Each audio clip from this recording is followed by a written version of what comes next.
Hi guys, good evening. Welcome to Sharks Fan TV where we keep it black and white. Nothing else matters, guys.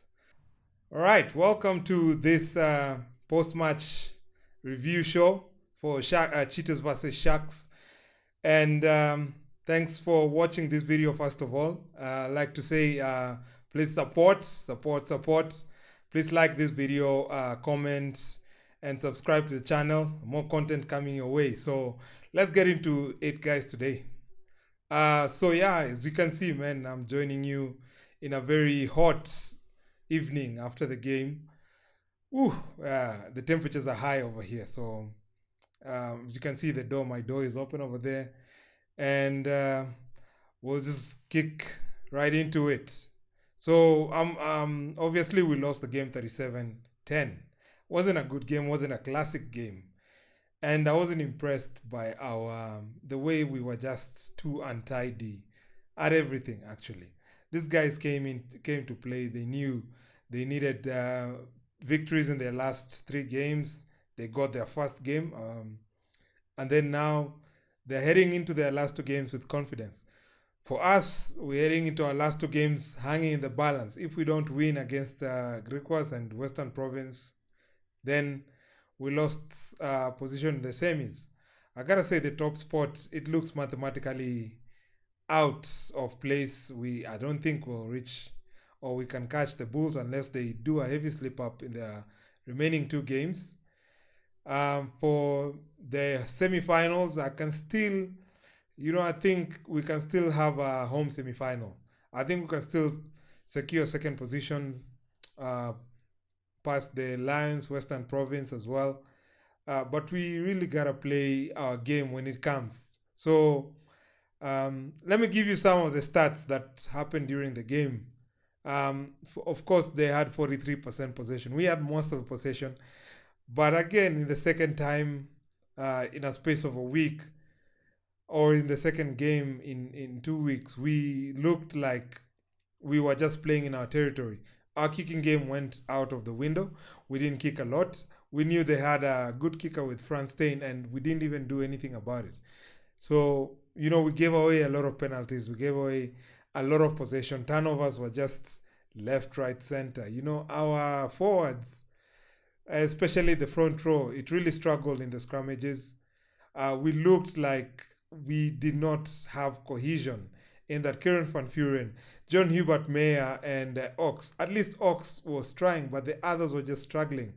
Hubert Mayer, I think, I think we really miss Thomas Dutoy a lot in that number 3 position, the tight head. Just looking at other stats, obviously we conceded 4 tries. They only conceded 1 try. I remember the first minute, their captain, Wagner, went in. The first minute we got a warning. We didn't tighten our defense. We didn't do anything to make sure that they don't come back with that. 3 minutes later, Yao Penke went into their territory, scored a try from an interception. And that was the only time we looked very threatening. Other times we were just wasteful. They came up with 4 tries, with their second try coming from Manus van der Merwe. And then Rhino Smith came and scored just before halftime. We went into the changing rooms 25-10 down.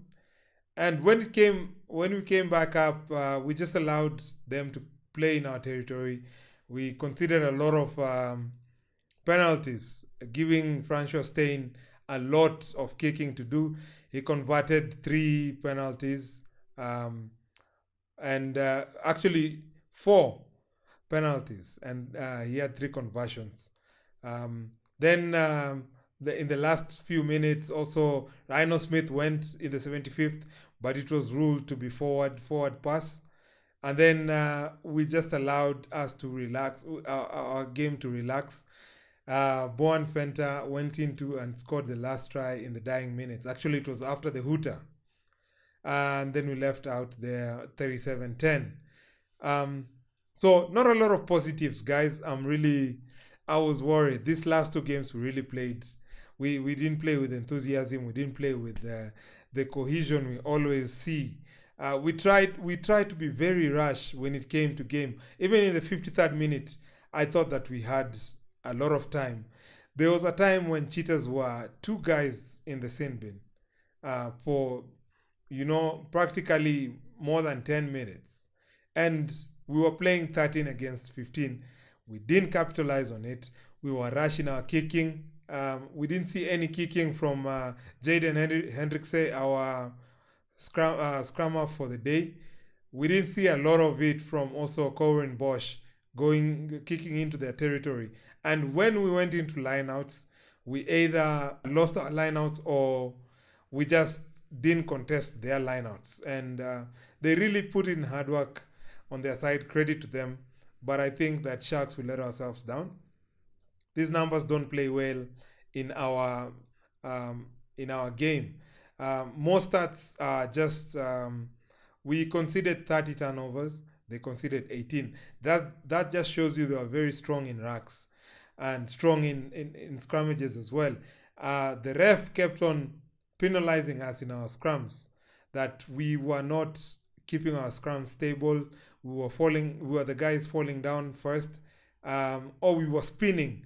So we can't make we can't have one side stronger than the other. It has to be very level. Or we push forward and then we turn the scrum, but we were not doing that. So we considered a lot of territory. There was indiscipline as well. Like I said, a lot of handling errors. Offloads, we had 8 each offloads. When it came to defense beaten, we only beat 2 defenses.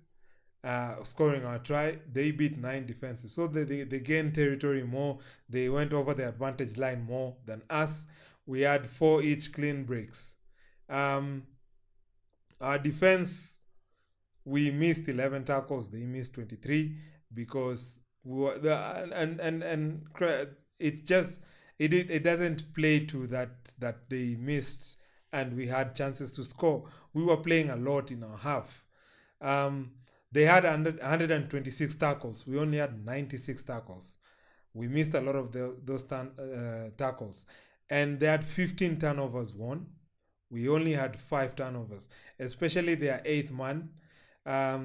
He really imposed himself in their game, in the game, and gained a lot of possession in racks and scrummages. So wasn't particularly a very nice game, and we were dominated. We conceded 14 penalties. They conceded 19. Granted, there are more penalties they conceded. With the indiscipline, like I mentioned, they had 2 sin bins in a space of maybe 4 minutes each, but we didn't capitalize on that. I remember we put it into touch, and we couldn't even maul with less forwards in their lineup, and we couldn't drive the ball in, and we gave a penalty. We considered a penalty, and we dropped the ball a lot. So this game wasn't good for me and for us Sharks fans. So let me know what you guys thought about the game. Let's start conversing. Let's see how we can move forward. What is your opinion on the lineups? And our lineup was really affected by the COVID-19. There are many players who sat out due to the protocols. And then there was an injury also for Manny Libok. And the more positive news is Apele Lefasi is back, but he wasn't back to his best. He didn't drive fast. He didn't drive a lot in this game. But it's his first game. He's rusty. We can give him that. But I hope going into the next games, we have Griquas next on the 9th. And then we have Western Province to finish up. So we need to win those games, at least finish 3rd, so that we get a good semi-final. Even if we can't secure a home semi-final, I hope we get a good semi-final, and we can still push on from there. So these games like this, particularly games like Toyota Cheetahs and how we played in the Lions, I really don't feel very comfortable going into the new Rainbow Cup if we continue playing like this. So we have to up our game. We really have to play to our strengths.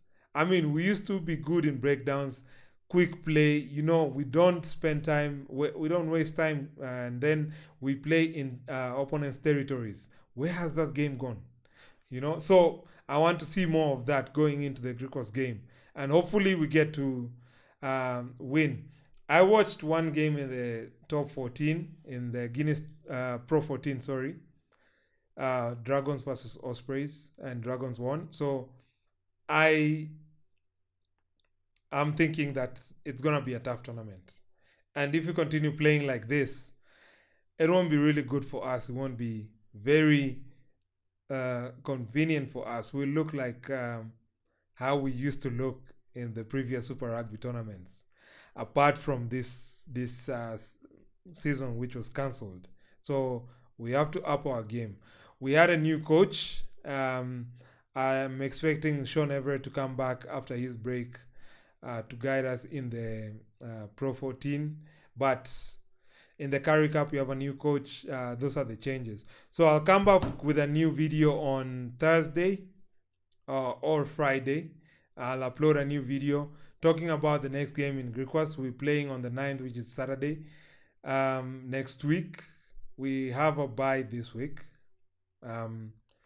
But is it a bye actually? I'm not sure, but our next game is on the 9th. No, sorry, it's on the 2nd. Yeah, we don't have a bye this week. Our next game is on the 2nd. Let me just confirm here. Carling Curry Cup, yeah. Here we are. We'll play Requas on the 2nd of January. On Sunday as well. First is Friday.